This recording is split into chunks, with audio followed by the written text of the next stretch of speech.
Sponsor today's video with their brand new X-Boost SSD that just happens to look like a Series S. Now let's go ahead and take a look at some of the specs for this drive and see if it's something that's going to be worth your money. So right out of the gate, this is a 10 gigabit SSD. So to be clear, not gigabyte, it's gigabit.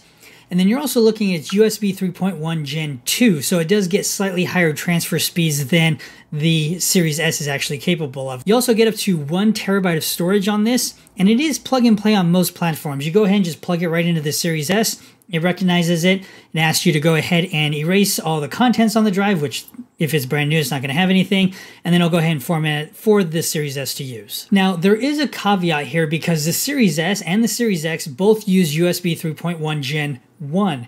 And so what that means is it has a slower transfer speed, comparatively speaking, to a Gen 2. So Gen 1 gets up to 5 gigabit per second, and Gen 2 gets up to 10 gigabit per second. So you won't be able to get the full potential out of this SSD, but you will get as high as the Series S or X will actually allow. So to start, I downloaded the games directly to the internal drives, and then I went through and transferred them over to the SSD. And in some cases, I actually transferred them back to the internal drive just to see what the overall speeds were. Now, on average, I was getting around 2.5 gigabits, so it was a relatively fast transfer speed, and especially on something a lot larger when you were looking at like Assassin's Creed Origins or even bigger games where it ends up being 100-ish gigs of storage, it was getting it within 5 to 10 minutes, which is exceedingly fast. Now to dive into some of the gameplay, just to get a sense of what it's like playing off of this drive, we have GTA 5, and it's been a hot minute since I've actually played GTA 5. Loading was relatively quick, especially compared to the older systems where you're sitting there for like 3 to 5 minutes depending on where you were loading into. It actually was loading the assets as I was driving along, especially at high speeds, so I wasn't running into any real bottlenecks. So overall, GTA 5 did, even though it is an older game,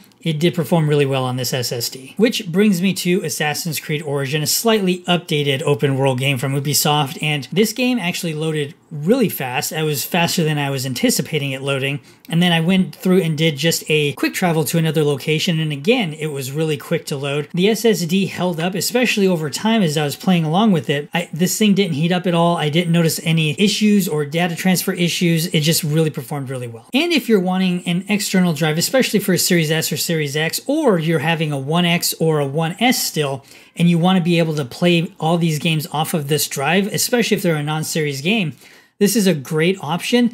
It definitely has more speed than you'll actually need with a Series S or X, so that's something to keep in mind. And if you have a 1X or a 1S, then it's actually a little bit lower. So this has more than enough performance if you're looking at any kind of game that is non-Series X or S. So I would definitely try checking it out, see if it's something that's going to be a good fit for you. And thanks again for watching this sponsored section.